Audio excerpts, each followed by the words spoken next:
All right, you guys. So in this video, I'm going to be sharing with you how I was able to realistically lose over 50 pounds in less than 4 months. So guys, if you guys didn't know, my name is King Edward. I used to weigh over 305 plus pounds at my ever highest recorded weight. And as I'm sitting today, I'm 220 pounds and I still have about 20 more pounds to lose. I'm trying to get to at least 200 pounds to like 199 pounds.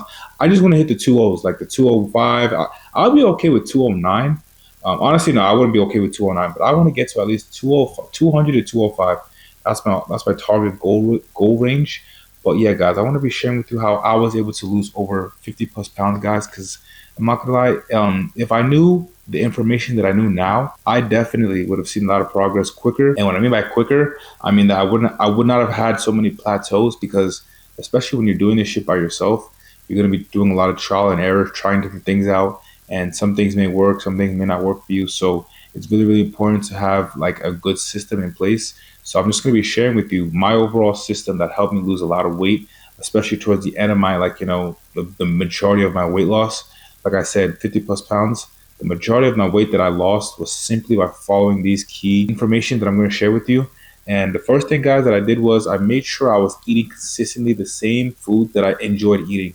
So for me, guys, I'm not very much of a picky eater. I'm very, very simple. So that kind of worked in my favor. So I'm not gonna lie to you. If you have like a super exquisite palate or like you have a super sensitive taste bud and you can only eat certain foods, I'm not gonna lie, it's gonna be tough, but it's very, very doable still. But all I know is that if you're not super like picky eater, have no crazy allergies, then I'm not gonna lie to you, this should be the easiest part because if you're eating the same food that you enjoy consistently, just making sure you're weighing your foods out and timing your meals, it's very, very easy to hit your target macros and making sure you're getting enough protein in. So for me, guys, like I said, the very first thing I was doing to help me lose a lot of weight consistently for 3, 4 months was the very first thing I did was I made sure I followed a good meal plan. So the meal plan itself took me about a couple days. Like, I'm not gonna lie, like I said, because of trial and error, it took me like a month because I was trying a bunch of recipes, trying a whole bunch of foods. But come to realize that I should have just made it super simpler. So that was one mistake that could have cut my overall time even shorter. But I digress on that topic. So for me, what I've come to realize, what I personally like to eat, is nothing crazy. So I love ground beef, I love burgers, I love chicken, um, and I love rice. So very, very simple for me. I'm Nigerian, so I love jollof rice. So I just had to substitute jollof rice, which is regular plain white rice, which is not much of an adjustment for me because I can just season the white rice with like Worcester sauce or some soy sauce, low sodium soy sauce. But yeah, for me, guys, let me just tell you a typical meal plan for me. But this is actually the meal plan that I'm currently following to still see some progression, even though my weight loss is kind of slowing down because as you get leaner and leaner, the weight loss will stall a little bit, not stall, but it will slowly slow down. And that is actually when you're gonna have to really lock in even more because once your weight starts to slow down like progressively, you'll want to quit. But let's not even get too deep into that. So, like I said, for me, a typical breakfast is just 4 eggs, with about 150 to 200 grams of egg whites. It doesn't really matter to me. I like to go 200 grams because I can get away with that. Egg whites and a hero and a high protein. It's called a hero bagel. It's a low carb, high protein bagel. I just found out about that, so that shit just game changer for me. So for me, I love like bread and stuff like that. So instead of just eating the typical Wonder Bread or some type of like high carb bread that's super processed, I was able to find this bagel called a Hero Bagel. Had that for breakfast with eggs and a protein shake. So it could be the whatever protein shake you want to use. I prefer just get one bottle of like the 24 grams of protein, the core power protein drinks. So that's a high protein breakfast right there, and it's overall for me. I think it's under like 700 calories. That whole meal I just mentioned for you, the 4 eggs, egg whites, the protein shake, and the hero bagel. That's under like I think under. I have to double check on MyFitnessPal, but yeah, that would be my typical breakfast. My lunch would be ground beef. My lunch would be rice and chicken, and then dinner would be beef and rice. So ground beef and rice. So you can do 90. I do 93 ground beef because I don't know. It's easier for me to cook it and it's not super dry because I like to meal prep for a week out. So having that with rice, both my lunches and dinner are with rice. I could substitute maybe one of the carbs for potatoes, but like I said, I want to make my meal plan super seamless and I don't want to spend too much time in the kitchen. So what I've come to realize is having efficiency in in the kitchen is very, very important, because I do recommend most people cook their own meals. So you know exactly what you're eating on a day-to-day basis, and it just helps you build discipline. So you know that on a Sunday I'm cooking my meals for the week. Let's get into it. It shouldn't take you more than two hours, 2.5 hours to cook all your meals. But yeah, that's kind of what my overall meal plan looks like. And for me, that's the number one key thing that helped me lose a lot of weight, consistently, and making sure I was eating the same foods even on weekends, guys. So not Monday through Thursday, Monday through Friday. No, it was Sunday to Saturday. Sunday, Monday, Tuesday, Wednesday, Thursday, Friday, Saturday. I was making sure I was eating the same exact foods every single day, and I'm still doing that to this day. So don't think that I'm slacking or anything like that.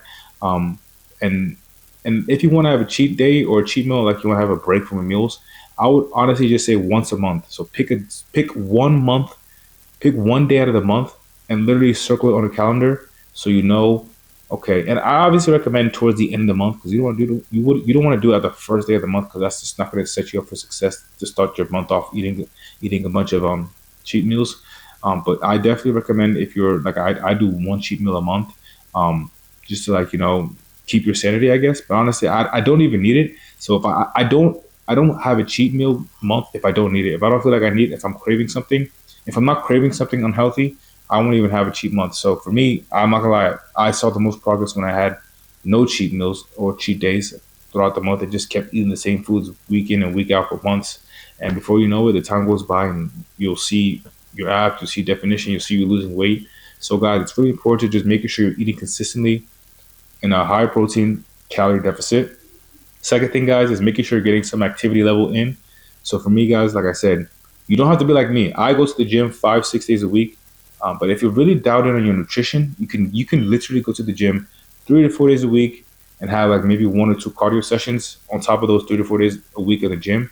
But I will recommend you to do some type of physical activity 5 to 6 days a week, out of the 7. So not all those days can be weightlifting sessions. But like I said, if you want to keep your weightlifting sessions to a minimum, 3 days minimum is usually what I recommend. And then to have 2 days where you're doing some cardio. So, like I said, steady incline walking. And when I mean cardio, I don't mean like high intensity cardio. It can be so steady state cardio, something like moderate on your body, so you don't have to feel like. 'Cause guys, what you have to realize, you need to follow a program that's sustainable. You don't want. I don't know how to. Like, let me put it this way, especially for beginners, you don't want this to be a tedious journey, because you just want this to be seamless. You want to add fitness into your program. Like you want to add fitness into your lifestyle. That's why people call this a lifestyle change, because you don't want to make this a complete 360 lifestyle change. Unless you're like super big and overweight, like you're my 600 pound life, then yes, you're going to have to completely change everything you've done, because whatever you did before, that shit was killing you. So if you're like, a typical obese person, I feel like they're like 60 pounds, 60 pounds overweight. For the people like that, you just have to do slight incremental changes, slowly and slowly and slowly, and just add shit. You don't want this to feel like something tedious, because to see the best results, you need to be doing this for at least 6 months straight. And like I said, you can have 1 or 2, 3 cheat meals and once a month. So, but for the majority of your 6 months, you want to be locked in. So, and people to some people, 6 months is a long time. The time is going to go by regardless, but just having the mindset of, okay, I need to lock in for 6 months. Let me make these health changes to help me get to my goal. So before you know it, 6 months goes by, and then boom, you're far, far ahead of most people in society. So it's really important, guys. So like I said, go to the gym at least 3 to 4 days a week, or if you're lifting like I am, I do 6 days a week. So, but for me, the trade off for me of going to the gym lifting weights 6 days a week, I don't have to do too much cardio, because I'm doing a lot of weightlifting. So that's my cardio for me. So that was the second thing, guys, and it's really important to really understand that. And the third thing, guys, is obviously making sure you're getting enough water intake and making sure you're resting. So I know I talked about me having a 6 day workout split, but for me, it's not 6 days consistently. So I'm not working out Monday, Tuesday, Wednesday, Friday, Saturday, and Sunday off. No, that'd be crazy. I don't work out 6 consecutive days. I do Monday, Tuesday, Wednesday, rest. Thursday, Friday, Saturday, rest, and then repeat that. So I just have a 3 day on, 1 day off. So for me, that's kind of how my body works. So it's important to figure out a split that works for you.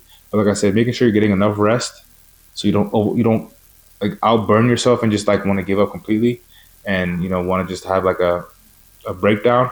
So it's important to have rest days and prioritize water, like making sure you're getting water intake in and trying to cut out sodas. Obviously, that should be a given. Cutting out sodas, processed drinks, like even apple juice, orange juices. I used to think that was healthy, guys. If you look at like a bottle of the Minute Maid apple juice or orange juice, that's like 150 calories, which is crazy. That's almost like, I'm pretty sure that's very very similar to a can of Coke. So the calories is almost the same. And just because it's juice, people think it's healthier than soda. It's still sugar. So that was something I realized. So it's really important, guys, to making sure you're just eating the right foods and tracking your foods with MyFitnessPal, knowing what you eat on a day-to-day basis, and making sure you're getting your water intake in, and making sure you're going to the gym and getting a rest. So it's important to do all these three things, guys, because that was what helped me see the most progress in the gym and stay just being consistent. Obviously, with anything in life, you need to be consistent. With anything worth having, you have to go through the pain and sacrifice and just being consistent in that goal, whatever that is. So those are the key three. Those are the main three things that I can think of off the top of my head for me, guys, to help me lose a lot of weight, 50 plus pounds. And hopefully, you guys learned something from the video. And yeah, we'll see you in the next one. Before I end this video, guys, I do want to mention that I do offer, private one-on-one fitness coaching for guys who are struggling losing weight, or they just don't know like where to begin, or like I said, they don't know how to set up a program for them that's consistent and and it's something that they can follow, because you don't want to. Everybody is different as far as like their overall fitness goals or where they're at currently. So I wouldn't recommend what I'm currently doing right now to a brand new beginner in fitness, because they would literally burn out after a month. But for me, I'm just used to it, so it's part of me now.